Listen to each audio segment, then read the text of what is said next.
It is Doug from No Meat Athlete. We're going to be recording a No Meat Athlete radio episode live tonight for this afternoon for the first time.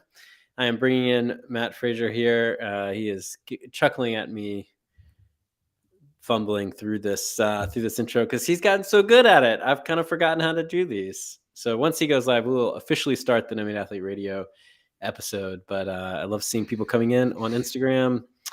And as soon as his request comes in, I will bring him on.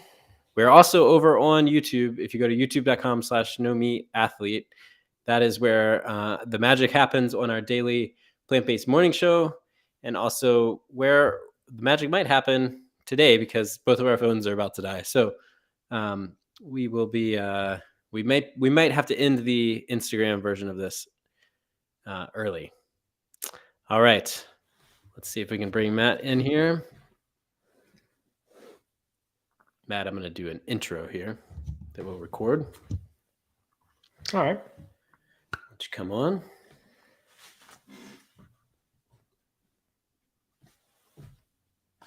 Taking longer than I anticipated. Thanks for your patience, everyone. Did it reject my request? It seemed like it did because now I'm doing it again. Okay, let's see.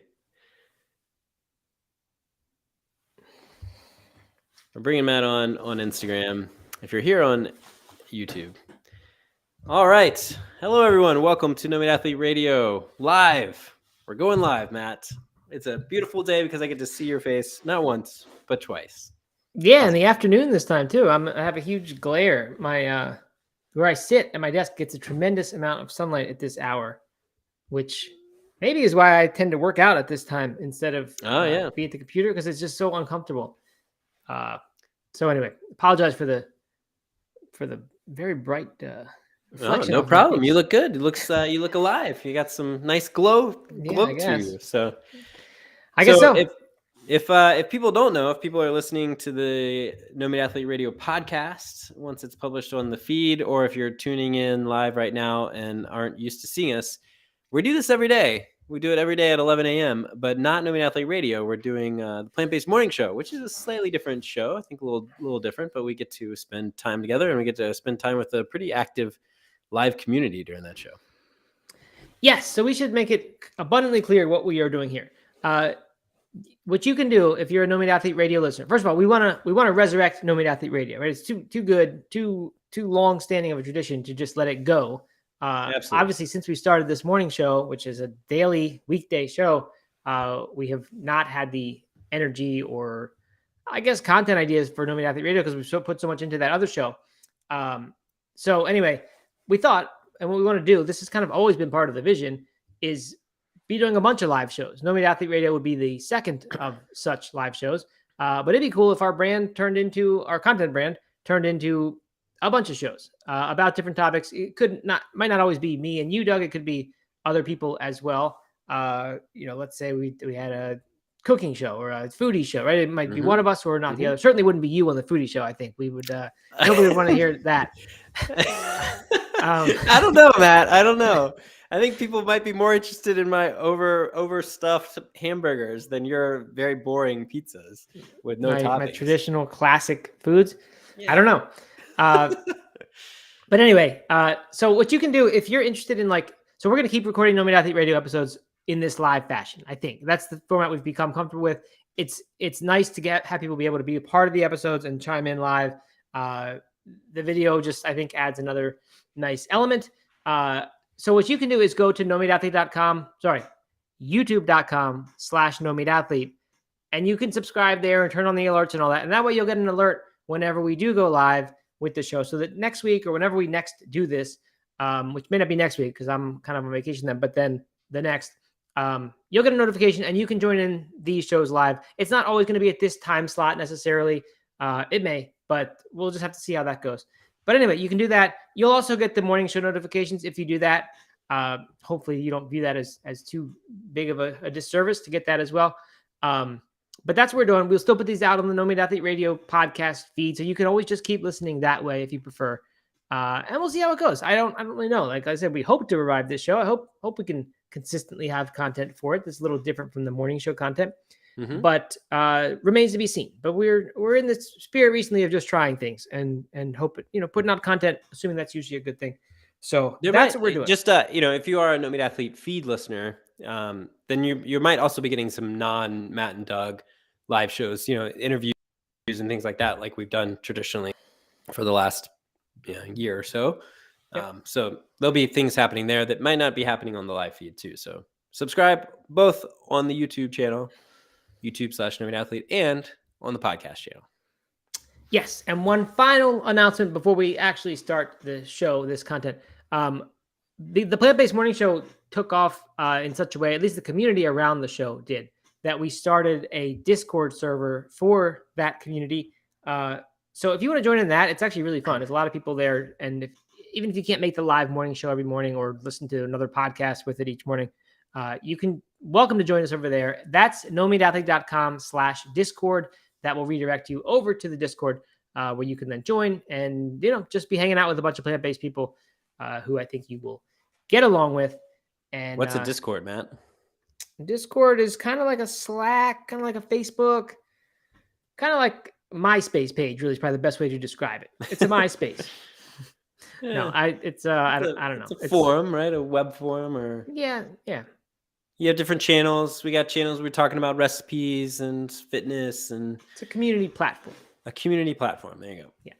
All right. So anyway, what we're talking about today, Doug, just because it was easy, way to kind of ease back in, is what we've been up to. We talk a lot about food, of course, on the morning show, but we don't talk that much about fitness. We do from time to time, but we tend to move quickly past it into plant-based food topics.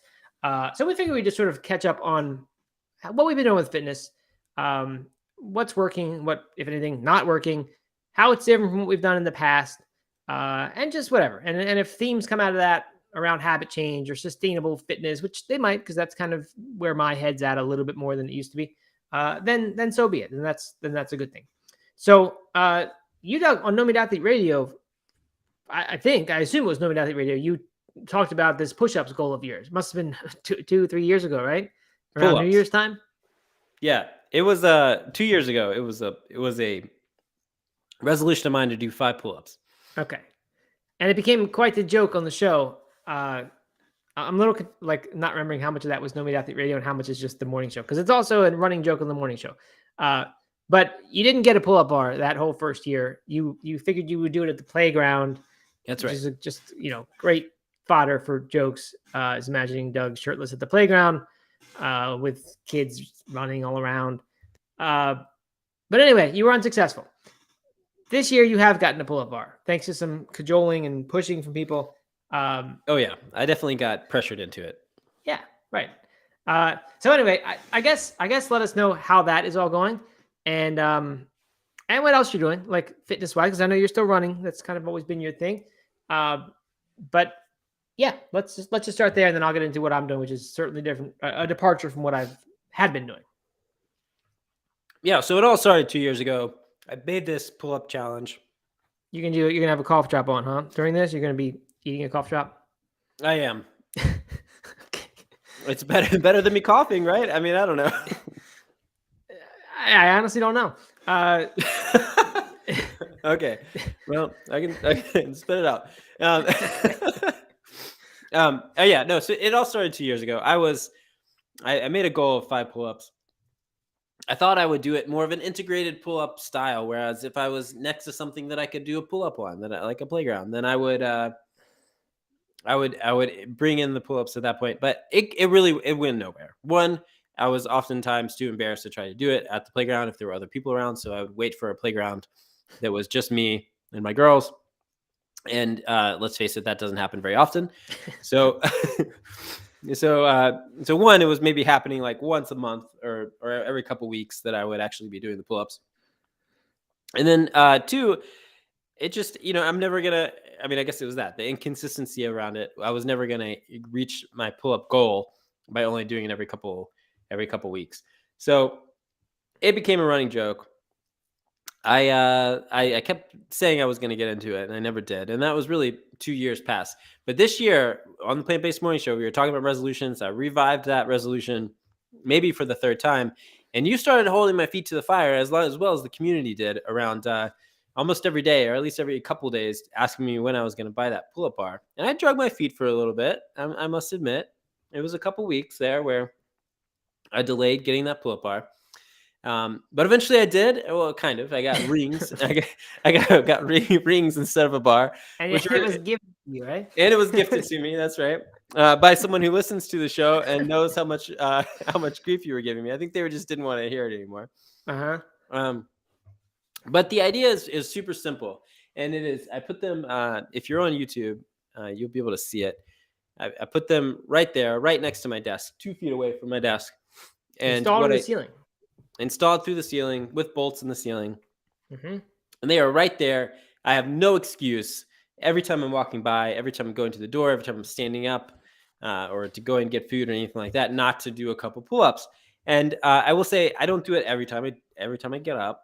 But the idea is that if I have something so close and so low effort as just doing a couple pull-ups, then I'm going to be doing it a lot throughout the day and getting stronger. And I will say, it is working. I am definitely getting stronger. I've been doing this for, I gifted them my birthday, January 27th. So it's been 2 months. And of doing it every work day, most weekend days, being pretty consistent with it. And it is working. I'm definitely getting stronger, but I have not hit my 5 pull-up goal yet. But we're only through the first quarter of the year. I got 3 more quarters to try to get there. Yeah, right. I predicted, I guess, 2 quick of results for you. I think about 2 weeks. I said after you got the rings, I said in 2 weeks you're going to be doing these 5 pull-ups at a time without a problem, and that proved not to be true. We actually, it's more like chin-ups, right? Your hands are facing you, your palms face you, rather than away. Yeah, that's right. So more like chin-ups. This method you're doing is one that I really like a lot. We did a No Meat Athlete Radio episode on it.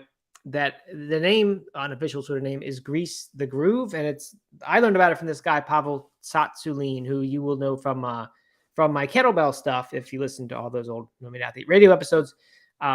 The idea is very different from like the do a whole lot at once and then take some days off to let your muscles recover and then do a whole lot again. It's pretty much the opposite. It's do every time you walk by, this thing, do a few, never to the point of exhaustion, just a couple. And the kind of ideal would be 3 to 5 times a day, you do 3 to 5 reps so that you get a tremendous amount of reps in relative to, what you might be able to do in one set.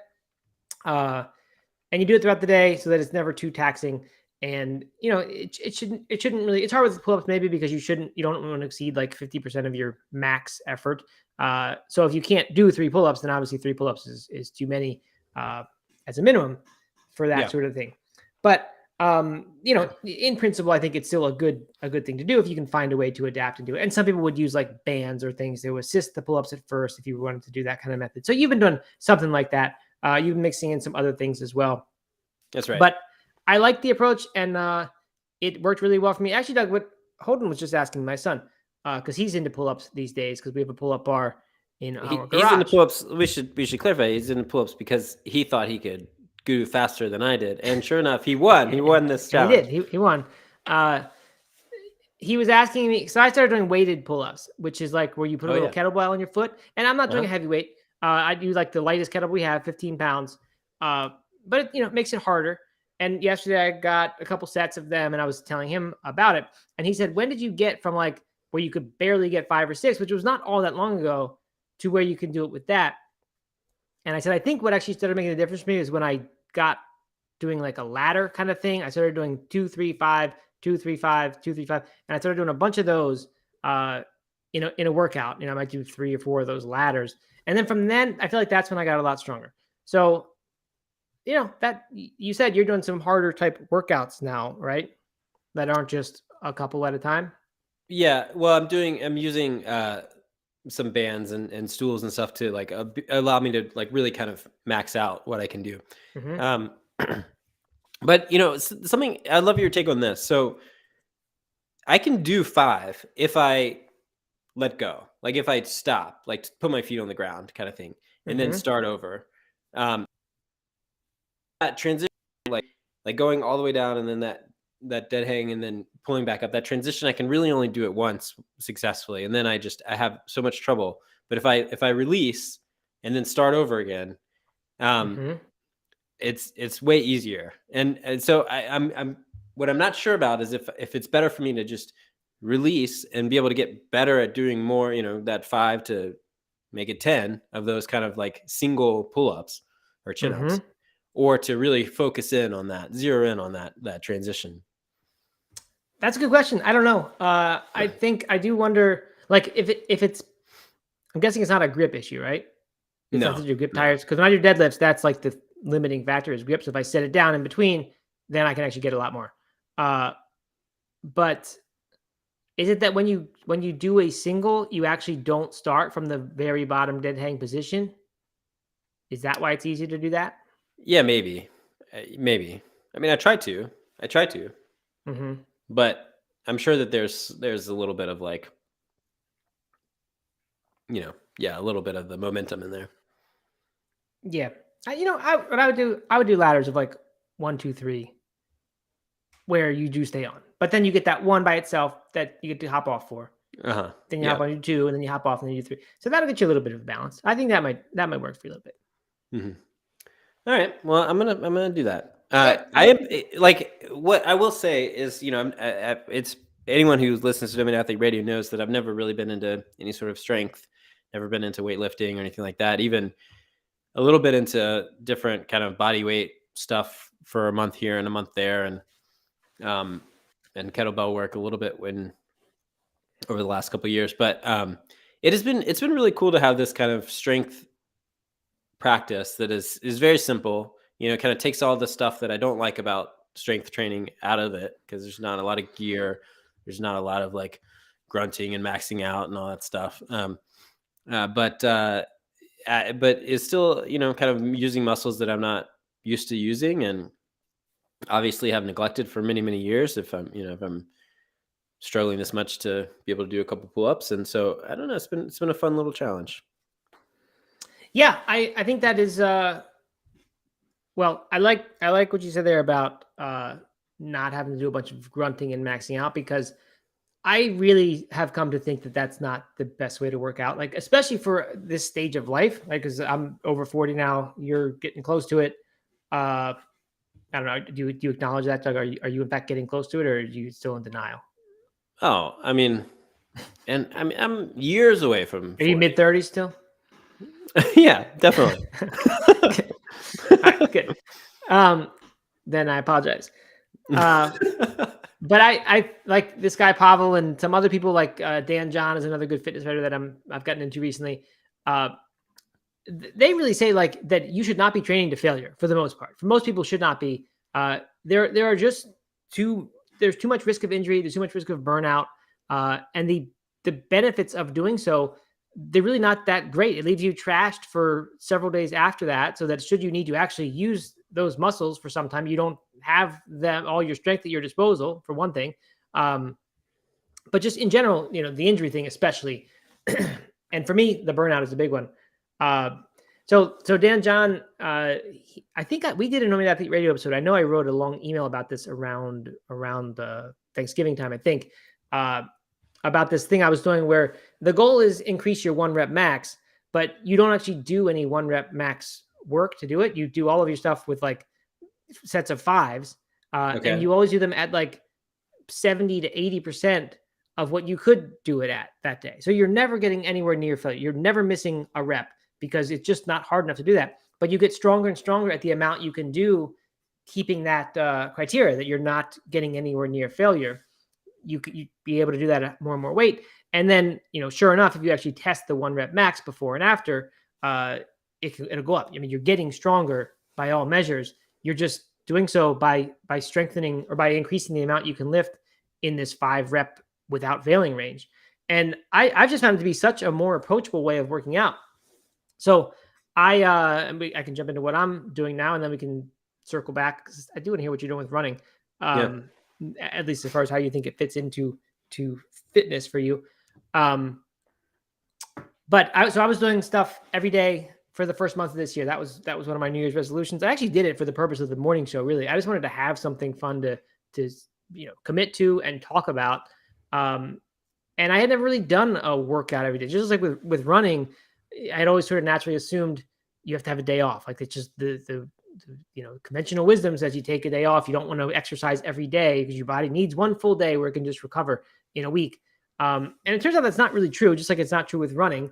It may not be the optimal way to train depending on what the goal is, but there's no reason you can't do something. And it's probably much more closer to the way we evolved to like you don't. Yeah. You probably didn't have any days when you were just completely sedentary when you lived in a cave. Would be my guess. So anyway, I was doing that for a while. Because I got interested in barbell training. I got a barbell. Was just doing deadlifts in the first bit of January, and then I said I need to get a whole rack and actually be able to do bench press, squats. We moved into a house this year for the first time we owned a house in a while, at least one that we live in, and so I was able to get a gym, which it's kind of cool to have a home gym. I never had that before. I've just been doing kettlebell work, which is like really nice and practical for any home situation, really. Right. But to be able to have a whole barbell setup is really cool. Like I don't have to go to the gym. I don't have to wait for people to be off of the bench or, be all. So first of all, eliminate a lot of that stuff, that friction that is in some ways a negative. I know there are some positives about going to a place where people are, but it's really nice just to be able to go do it in the afternoon when it gets too sunny at my desk. So I started doing that, and I found a program by this guy, Pavel, that I like, a barbell program, but it's only 4 days a week. It's not every day. But the mindset is still pretty much the same. You test your stuff at the beginning, figure out what your 1 rep max is. From there, you figure out what should be your 5 rep max. You test that, all this stuff, and you keep track of it. And then from there dictates exactly what weights to lift in a 5-week progression that is designed to get you to be able to do 5 sets of 5 at a weight that you on week 1 could only do 1 set of 5 at. So that's what I've been doing. I'm approaching week 5. Next week actually will be week 5. You do the 4 big lifts: bench press, shoulder press, squat, and deadlift. And then there's this auxiliary stuff that you do. Optionally, you add in different things like the pull-ups or whatever. But it's been great. It's been a totally different way. Like there's no sets of 2s or 3s or supersets or really nothing really close to failure. As I get near this week 5, when I'm getting near what was the goal, it's possible that I will fail on the 5th set of 5 or something like that. But it's not. It doesn't feel like it's going to happen. It feels like I'm doing my kind of right where you're supposed to be. And then after this, a couple more weeks of I think there are 2 weeks where you actually do reduce the reps to like 2s and 3s, and then you test 1 rep max again to see if you've moved it up. And then from there, you just reset and do it all again. But you can swap out different exercises and things. So it's. I don't know if it sounds complicated. It's really probably one of the simplest barbell training things I've done ever, which is totally appropriate for me right now. And especially the like you said, I don't know. Maybe some people at certain times in their life crave that feeling of just going and challenging themselves and maybe failing, getting that pump from just being exhausted to do everything they could. But most work days, it gets the afternoon, it's time to work out. I'm not feeling like I need a huge, massive challenge. It's more like go do something that feels like recreation and feels good to move. So I don't know. It's been working great for me. And that has been a really big difference in just how I train in general. Because when I was in college and when I was last doing any kind of barbell work, especially, it was all about the failure thing. And then I started training with running and got into the Boston qualifying, and that had still plenty of hard efforts to failure. But then I got into ultra running, and it was much more about long, slow distance. Certainly you could do speed work if you wanted, but I didn't do much of it. And so I feel like this type of strength training has sort of ported that mindset over to strength training. And I don't know if that's a good thing. When I put it that way, it doesn't sound quite so appealing, but it helps me that a lot of people are saying this really is the best way to train. And from what I can tell, it's been the most sustainable way to train. So I've been doing it now between this and kettlebells, I guess coming up on 2.5 years now, with some breaks here and there where I just, get out of it for a bit. But that's pretty unheard of for me to be working out that consistently for that long. So I have to imagine that the sustainability around this no failure sort of thing is a big part of that. Are you seeing gains with the kettlebell, or not the kettlebell, the barbell stuff? Yeah, I mean, I'm seeing exactly the gains you're supposed to, right? Where I'm like approaching Mhm. this 5th week of, and if things go as planned, I'll be able to get 5 sets of 5 next week in each of those lifts of the amount of weight that I could only do 1 set of 5 at the beginning of this program. Yeah. So that's pretty good increase. And as we've talked about a little bit on the morning show, um, I'm just like, it's nice to get physique improvements, I guess. Uh, not I guess it's nice. I mean, yes, it is nice, but I don't know. Somehow the like getting stronger, like it just feels more like a sport if the goal is to get stronger. Uh, I just really like being able to measure it in that way, rather than like put on X amount of pounds or whatever like that. It just I don't know. I just like this a lot better. It just feels more like a legitimate sport. Yeah. Yeah. Interesting. Well, I mean, I think it, talking about not being interested in that daily kind of push to failure type of mindset, or that, really getting pumped all the time or maximizing each and every workout. That is something that resonates with me significantly, transitioning a little bit now to my running, which is something I'm still actively doing. Um, it's really basically exactly where I've kind of landed with my running. You know, for years, for 6 years, 5 years, I would run 4 or 5 ultra marathons a year. I was training very consistently, training pretty much all the time. I ran an ultra marathon. I think it was a 40 miler, Mount Mitchell Challenge, on February. Everything shut down a couple weeks later for COVID, and that really like kind of halted my racing. And I never have really gone back. I've run one race since, one ultra since, um, and it was 50K, and I ran it with some buddies.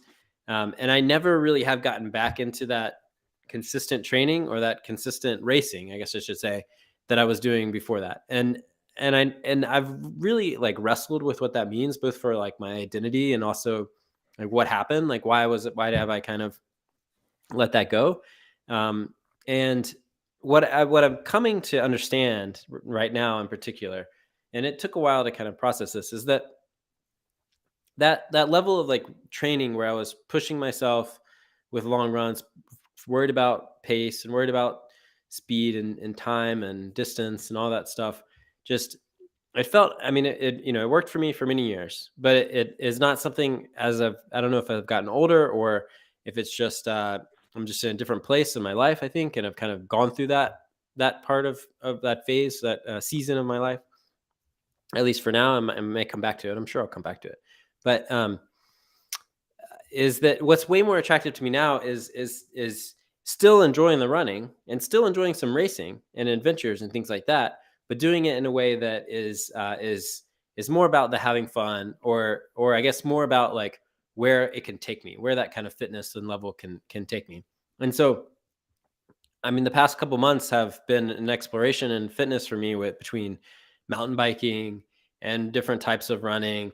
And the other day I played tennis, and the other day I spent an hour on a rowing machine, and I've never done that before. And I had some guy kind of coaching me how to row, and just kind of like experimenting with different things, and different ways to stay fit and to get fit and to get stronger and to get where I feel like I can kind of still go on these adventures, and that has become a bigger priority to me than hitting a certain pace, or going under a certain time during a race. Um and I'm not at all putting that down. I mean, I think that was a huge part of my life for many years, and I think that it's awesome if that is your motivator, but that's like not my motivator right now. It's kind of this more sustainable, like, how can I be really healthy? How can I be fit? How can I still go on these mountain adventures that I love and still be part of this race community that I love, but not be in that constant training mode that I was in for so long? Yeah, I wonder how much of that is a sort of burnout, even if it's not talked about as such. Like, I don't mean to say that you stopped liking running, but like, I guess it feels sort of lame to like be like the two guys who are saying, well, we used to do all this hard stuff and try to train for things and achieve goals. And now, now that we're older, we just slow it down a little bit and do stuff where we won't get injured and just do. So that's part of it. But I'm wondering, like, how many people are there people who aren't pro athletes who like make that phase, that hyper competitive phase, last for decades? Like, are there a lot of people who do that? And maybe there are. I'm also curious about people who like pick up sports at an older age, older than, say 20 or 25. Like, do you have some amount of years of that in you in any new sport before you get to the point where, like, you know what, it's just not worth it. Like, I don't need to, be bent over gasping for air at the end of a track workout when I could, because like I said, that makes you then less able to do stuff in the day after or the hours after. And I think I tend to like feeling like really good and energized and strong all the time. Like, it helps you. I don't know. Yeah. Especially with getting older, it feels good to, like, that's one of the big reasons to want to work out at all, is that you it's great to feel like you're mobile and stronger than ever or whatever. Like, it's great. So I don't know. I just wonder how much of that is, like, not something to feel like it's too bad we don't have that anymore. Or is it just like what happens? Like, you just get kind of, maybe not, bored's not the right word, but like, you just get tired of doing that same thing. Yeah. I mean, I think it's probably a little bit of both, right? I mean, like, but really the not what I've come to, like, for a while, it was, why am I not motivated like that anymore? Why am I not interested in this type of stuff that I was super interested in for so long and was really a big part of who I was and what I talked about and what I did. How I spent my days, like, why is that not so motivating for me anymore? And I wrestled. I mean, that, I really struggled with that for a while. And I think now what it is I'm coming to terms. I'm understanding exactly what you were saying. I think a little bit better of, like, okay, if I can maintain a level of fitness, but still then, be able to go on my workout, go on my run, come home and play with my kids and not be totally wiped out, or I can still, go out with some friends the night before a run and it doesn't totally disrupt, mean that I won't be able to hit my splits that I want to do and hit my training that I want to do and all that stuff. And I mean, don't get me wrong. Like, I still like to push myself. There are times when I want to run hard and I want to breathe hard and I want to kind of hit my max and that's great. Like, I want to embrace those days too and get excited about those days, but not force those days. And instead, like, I don't know, prioritize running with my friends. I do once or twice a week, running with this group of guys, and prioritize that, where it's not always the fastest that we could run. It's not always the hardest we can run, but it's way more fun than if I went out by myself and just ran as hard as I could. Mm-hmm. A couple people are here live who we haven't shouted out or acknowledged at all yet. First, it was just Mr. Jeffrey, 20 things in a row by himself before he was joined by some people, which is good. He's a regular on the morning show, the most regular on the morning show, really. And then Anne-Marie has chimed in here and said, that's how I felt after I finished an Ironman. Great topic. I'm not sure what exact point she's referring to, but I'm surprised. Anne-Marie's another regular. She's never told us she did an Ironman. I know she's oil-free and sugar-free and very, I don't know if restrictive is a fair word to use, but very, very serious about her diet. And I kind of feel like Ironman is almost one of those things where it's like, how do you tell the vegan at the dinner party joke? Like, don't worry. Like, how do you know the Ironman? Well, don't worry. They got a tattoo of it all over their body, so you can't possibly miss that. But Emery has kept that under wraps for a long time. So that's right. So cool. For not saying that at the first 6 months we've known you. But that's good. That's amazing. That's a great achievement. And then Sarah Slemp, another regular on the morning show, says, I'll be 40 this year, and it's hard for me to want to feel worn out after a workout. And that one, I kind of agree. I usually don't want to feel, I certainly don't want to feel that as often as I did, or maybe I don't have a goal that motivates me like I was when I was, whatever I was, 27. And every time I'd feel exhausted, the meaning of that to me would mean I'm closer to this goal that it's pretty hard to do. I went through this period, and I talked about it plenty on No Meat Athlete Radio last year from January to March or so, when I was doing this CrossFit style training. Actually, it might have been more like November through March, where I was doing that CrossFit style, train for long runs, CrossFit endurance without doing long runs, train for ultras, marathons, etc. I managed to do an ultra marathon that was, I think I got 29 miles done or something in a timed race, and then I did a marathon that was really hard, and I did not go well at all. Took me, I think over 4 hours. Maybe I was just under 4 hours, but that's the slowest I've run a marathon in a very long time. And it just, was surprisingly difficult. But it was fun to do that kind of CrossFit stuff. Like I had just been a CrossFit denier, I guess, for a long time, saying I don't want any part of that. It's just not my style of working out. It seems like you're going to get injured, and the paleo vibe that came with it. It just wasn't my thing. But I did this thing where like all the workouts for a month, and there were some days off here there, but it was a lot of 10 push-ups followed by 30 sit-ups followed by X number of pull-ups. I don't remember. And then run 3 minutes hard. Yeah. And then repeat that thing as many times as you can in 22 minutes or something like that. It was a lot of those workouts where you immediately get into that anaerobic state, lactic acid buildup. And I will say, it felt good. Like it was fun. Like I hadn't done this stuff in a long time. And it felt good to be able to do this stuff because I'd been training kettlebells for a while. I liked it. And it wasn't like you had to do that stuff for 45 minutes. Like I said, it was 20 or 22 or sometimes 16.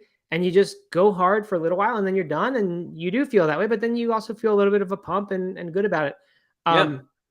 But looking back, it didn't last long. It lasted those, whatever it was, 4 months maybe. And I don't think it is sustainable. It's just not for me. I don't know. I'm sure there are people who make CrossFit last for a long time. Sure. But yeah, it just I felt it was an interesting test period. It was fun. I appreciated it. I liked feeling that worn out feeling because it felt like I had really done something, like Tabata sprints were a 4-minute workout and you just kill yourself on 30-second intervals for 4 minutes. And you wouldn't believe how terrible you feel at the end of that. You've probably done it. Yeah. But yeah, I just, as much as it felt kind of good, I didn't keep doing it for long because it's just, I don't know if you can. Certainly not as long as I've done all this other stuff. So Yeah. I don't know. I mean, both for the mental side of it and before burnout, but also, the physical. Obviously people train CrossFit for many years and don't have major injuries. Some of them do. But I think if you're consistently running to max over and over again, you're going to get injured. Eventually, you're just a ticking time bomb for that to happen, unless you do following a really strict training plan that calls for it. But, but like you said, don't get me wrong. I like feeling pumped sometimes. I like feeling exhausted every now and then. And I quite like the feeling of a long run where you come back and you're just totally beat and your legs are kind of throbbing a little bit and you just feel like you feel real accomplished and you feel like you've really kind of done something very cool that day. And so that's why I am integrating racing back into my life this year. And I have some race goals. I've set some race goals. I've also set some kind of self-supported adventure goals. My first will be next month. And I'm very pumped and excited about those things. And I'm hopeful that this kind of more free-spirited training that I'm doing, if you can call it that encompasses more than just running, but some road cycling, mountain biking, and other activities will still allow me to be physically prepared to do that without totally killing myself. But kind of make it a little bit more sustainable so that I can have those kind of tough days and races and push myself in one way, but also do it in a way where I'm not dreading a run. And if I am dreading a run, then I'm doing something different instead, Yeah, totally. Nice not to dread things. Maybe that's what I'm tired of dreading things. Too old to be dreading things. Yeah, deliberately doing it. Yeah. By the way, my phone is pretty close to dying here. So if you're on Instagram, it may go pretty soon. I always charge it before the morning show or make sure it is, but then I forgot all about doing it before an afternoon show. So if you want to be there for the last few minutes of this conversation, it's youtube.com/nomadathlete where you can jump over from Instagram to catch us there. Hey, we got a Twitch viewer today. That's good. Right. Appealing to the gamer crowd. Yeah, last thing I have to say about it in sort of closing it remains to be seen, I guess, for me, like if this will be effective in like letting me get way better shape than I've ever been before in the old manner. If that happened, I would say this is like true best of all worlds to me. And I think it might, because like I said at the beginning of this, I've never worked out as an adult, like, with me with running. I would get a race done and then I'm just out for like 2 years because I just don't want to do it anymore. And that was my running life, really. And especially after I, knocked out a few goals that had really motivated me, I just couldn't sustain it. And like, it's not any easier to sustain hard, barbell or dumbbell or any kind of weight training. I've been through periods like that as well as an adult after having been a runner, where I went really hard, every single day, hard workouts for 3-4 months. And then it petered out, because that's pretty much what happens in my experience if I go hard for that amount of time. The huge difference here is that I haven't had that. I've had some periods that I've taken, a month off in the past 2.5 years, but like that's the extent of it. And even during that month off, it's not usually totally off. And I think it's because I don't have that feeling. Like a workout doesn't have to be 45 minutes of just hard stuff. For a while in this little daily streak I was doing, when I had just gotten the deadlift bar and I had I think I didn't do much in like the month of second half of November into the first half of December, had essentially been off of training. It was okay for me just to go out and do a set of, I don't know, maybe 2 sets of 5 deadlifts and some pull-ups. And like, that's okay. It only takes 7 or 8 minutes, but it's something, because after 2 or 3 months of that, like, you're in a lot better shape than if you weren't doing that stuff. So I was fine with doing those small things. And now it has led into this much more formal plan than that, where it's very specific what I'm supposed to do 4 times a week. But it's just never exhausting. I'm never walking around. Like, even when you described the feeling at the end of a long run, where like you're pretty trashed for that day, and like you kind of then just lay on the couch because you've earned it. Now the kids, I know, change that plan sometimes. But you get to sort of do nothing because you've earned it and you feel like it. And every time you get up, you're kind of sore and you're reminded that you did something really hard that day. I haven't had that feeling in a really long time. I kind of miss little parts of it, but hearing you say that made me think like, wow, like I don't ever feel that way with working out, but even with deadlifts and squats, like I don't have the day where I can't walk around like I used to after doing squats because it hurts so badly, your hamstrings and everything else. And because of that, there's this level of consistency that I've just never had before. And I think I'm going to be able to do things I haven't done before. When I was in college, I got up to, I think I benched 225 a couple times, and that was my weight and a half. And I was extremely proud of that because I'd worked at that for a long time. I have no idea if I'll get there again, but I'm just saying it here now as a time to mark this moment, because if I can, then I will say, there's really something to this. If you can get stronger than you were in college by working not nearly as hard, but you get to keep doing it, over many years instead of over 3 months before you burn out. Yeah. So we'll see if that works out. But I'm able to do a lot of things that I haven't been able to do ever. Certain movements and things just from the daily repetition style of training. So I'll keep checking in with these things for sure, but I'm optimistic right now. I mean, I think I was listening to a podcast episode, Rich Roll and Mike Wardian, friend of the show, friend of our show, Mike Wardian. And friend of the show, Rich Roll. Don't forget Rich. We got to shout that out. Friend of Rich Roll's show. Can't let that go. No, absolutely not. Oh, Rich is our friend too. Oh yeah. Definitely. Two of our friends. Clear. Rich is our friend. Right? Let's just like if someone can type that in, we can pin it up on the screen. Our buddy Rich and our buddy Mike Wardian we sat down together, and I just happened to be able to hear the conversation because it was recorded. And and one of the things they were talking about, which really resonated with me, Mike is like, I don't know, upper 40s. I think he's an older guy to be competitive with his running still. One thing that really resonated with me is that he has this thirst for like exploring different types of activities. He's like really into pickleball, and he's really into different like body strength stuff, and just like a whole bunch of different physical. He plays lacrosse, in like an adult lacrosse league, and then he's also a competitive professional runner, and that really resonated with me as I'm getting older. Like, obviously I'm not going to be a professional runner. I'm not going to be a competitive runner. But like how can I just be a really active person overall and still like maybe have my focus be the running and be competing at that, but just be like, if I get an opportunity to play tennis with somebody or to join a pickup soccer league or something like that, like take it and have fun with it and then see where it goes. Yeah, my Instagram did just die as predicted. So you can hear me, Doug? Yep. I'm gonna end that And live. at the same moment, Doug freezes. Okay, good. Yeah, do that. Okay. Anyway, yeah, 100%. I hear you, Doug. We had this discussion too. It's funny that these are all coming back to me now. There was some point I remember what it was that when I turned 40, I imagined what it would feel like to be in really great shape when I was 50.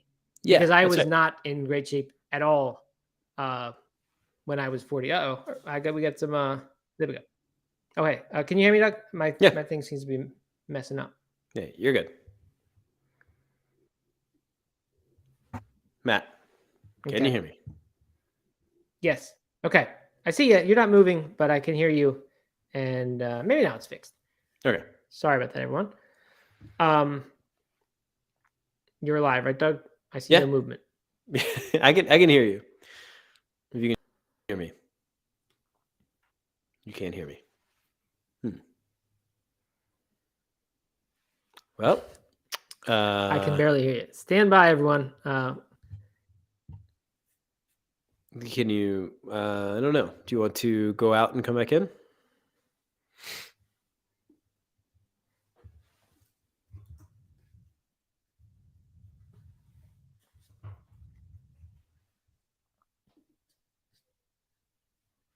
I'm not sure if people can hear me or if you can only hear Doug, but I apologize for the issues. We're near the end here. Of course, we will edit for the podcast, so you won't hear this if you're a podcast listener. Can you hear me, Matt, at all? You can't hear me. All right, Doug's telling me to go back out and come back in. I'll do that.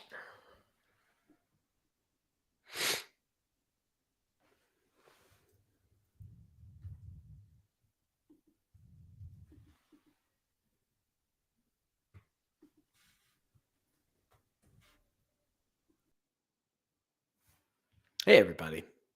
Should I bring out the ukulele? Do a little dance? Thanks for your patience. Good old live feeds.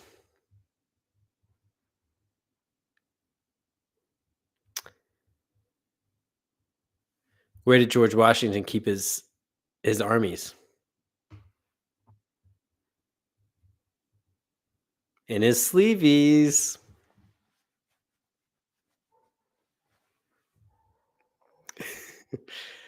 Let's see. What kind of pants did Mario wear? Did him.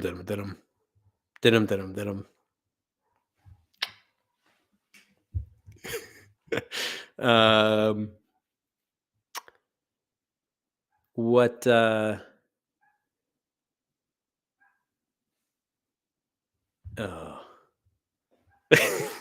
Mr. Jeffrey didn't like that one. Oh man, what's the oh man. Blanking on the jokes. Who has a joke? Who can tell us a joke? I'll read it out loud here.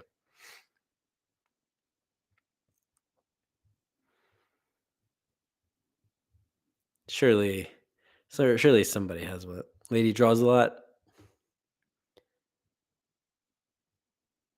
No, nobody. Okay. Well, I'm just going to sit here awkwardly until Matt comes back.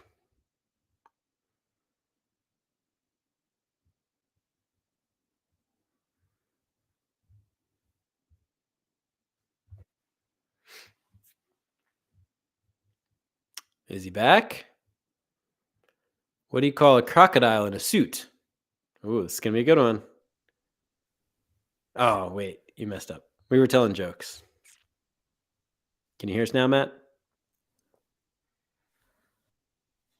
Very badly. I can hear you. I don't know what's going on. Do you have the right headphones in? It's like as if my internet just failed or something. What do you call a Yeah, I crocodile got all that detective? right. Investigator. I can't load. It won't load the comment. That was a good one. We're just gonna pretend like Matt's not here, and well, we need to wrap the show up, Matt. We're so close.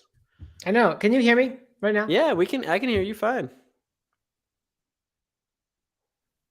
Seems like there's a very big delay from when I talk to when you respond. Yeah, we'll go ahead and try though. Want to just do that? Sure. Okay. So I'll just pick up where I was, and then of course you'll need to edit when we publish. What you were saying, so like about not when you want to be able to do a lot of stuff, as opposed maybe to having a particular thing like I want to absolutely be a running champion or something. Because when I turned 40, I wrote about this at length on No Meat Athlete. I was like in really bad shape. It was I think it was the year of COVID, 2020. And I just had like a lot of people gone 6-7 months doing almost nothing, eating way more than I usually would eat. And one of my low points as far as fitness went, and I forget what it was exactly that I triggered it, but I said, like, I'm turning 40. It's a shame I'm not in good shape. Like, that kind of sucks to be hitting this milestone birthday where, like, you start to think of yourself as getting older, and to say, wow, like, I'm really just kind of a picture of getting older and out of shape. Yeah. So I thought, what I want to do is when I turn 50, be in really good shape. Like, that would be a cool thing to do. And I feel like 10 years, enough time to like totally transform my fitness. More than enough time, hopefully. And I pictured what that meant.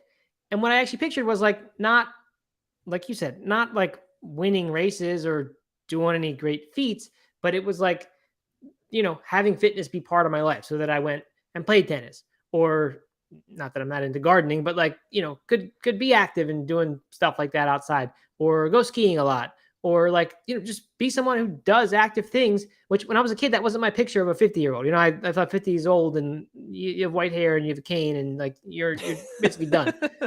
And I thought, what would be cool, like to be the opposite of that. Sure. Yeah. And that's really kind of what, I mean, it got me going for sure. And perhaps that's what has dictated this different mindset towards it. Just like if the goal is to be able to be really active, and be like, have fun doing fitness, it just changes a little bit your philosophy as far as the training goes. So I share that sort of aim. And I think probably a lot of people, as you get older, that stuff does become much more bad, right? Longevity, just being able to be active, being able to do stuff, seems to become much more of a priority than winning anything, whatever. Not that you can't have both or can't have some bit of that. But I totally get it. And I don't think it's better than the other way. It's just more appropriate now for this stage of life with kids and, different time constraints, all kinds of stuff. So we're on the same page in many ways. It does mean that you don't have that like kind of big, crazy sub 3-hour marathon or sub 4-hour marathon or sub 24-hour 100-miler goal, that I think both of us really attached ourselves to for many years. Like being able to lift a certain amount maybe is a goal, but it's kind of a long-term goal, right? Or, for me, getting back into racing is a goal. But, I'll probably be doing it. The goal will be to not like hate myself the whole time, not to finish under a certain amount of time. Right. And that does, it's a different mindset. In some ways it does feel kind of a little bit lamer, but, but I think it's more sustainable, like we're saying, and it can mean that you're having more fun doing other stuff that you probably wouldn't be doing if you were only singularly focused on a certain time goal. Yeah. And my argument, which will remain to see whether or not it's true, is that perhaps the sustainability will actually lend itself to achieving some things that you might not have been able to before. Who knows if that will translate, say, to running. But for me, it might have, right? Had I been able to run consistently for the 15 years that I was serious about it, instead of so inconsistently where I'd be off for 6 months at a time, I would have been a lot better, right? I would have done some different things for sure. Probably been injured less, and you know, there's a cumulative effect to going out and getting those miles in and not taking 6 months off. Same with strength training, which is my hope this time. So yeah, no, I'm not here to say at all that I'm going to be training for the next 10 years without stopping. I have no idea. I might hit a wall with that too, and then want to come back to this other much more exciting perhaps side of really going for it. I don't know, but that's where we are now, and hopefully people have gotten some value out of this. I don't know, we'll see. In any case, we are back with No Meat Athlete Radio. Like I said, I don't think we'll be able to do an episode the next week. I'm trying to take a whole week off of these kinds of things, just because we've been at it for, I mean, we must be at 120 shows in a row now of barely missing a weekday, maybe 4 or 5 skips the entire time we've done it since August. So, little break would be nice. But I think after that we'll have maybe we'll have another an interview or something that we'll play next week. I'm not sure quite exactly what the plan is, but anyway, one more reminder: go to youtube.com/NoMeatAthlete. Click on the subscribe button. Click also on the alerts button, that little bell, to turn on alerts so that you get a notification when we go live. Maybe you can join some morning shows. If not, you can join us in the afternoon, which is when we will typically record this show. And I think we'll try to get one up per week still. Hopefully that'll happen. It may not happen right away, but that'd be the goal. And we'll see what happens. Lady Draws a Lot. I see some comments here. She says you guys have been amazing. Enjoy the break. I'm always going to put a comment up like that. Thank you, Lady Draws a Lot. And I don't think I've seen you in the morning show ever. So thank you for being here. Same with Miss Texas Heart. Oh, I've heard of Miss Texas Heart. Yeah, I think she's been around. Her out today or yesterday or something. She says, I try to keep the use it or lose it mentality. It's the truth. Jacob Angaro says, love the new show. It's good to see NMA back too. Great to hear these things. Thank you guys for the positive comments.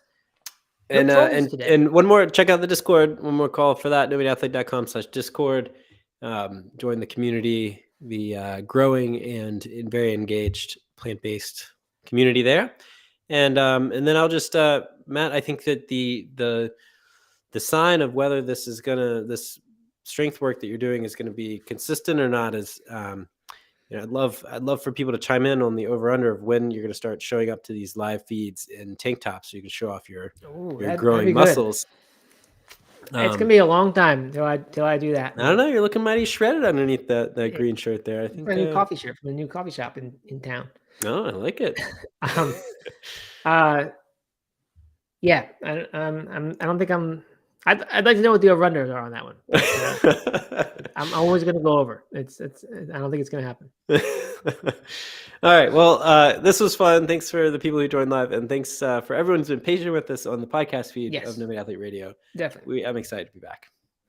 All right. Sounds good. Talk to everyone soon. All right. Bye-bye.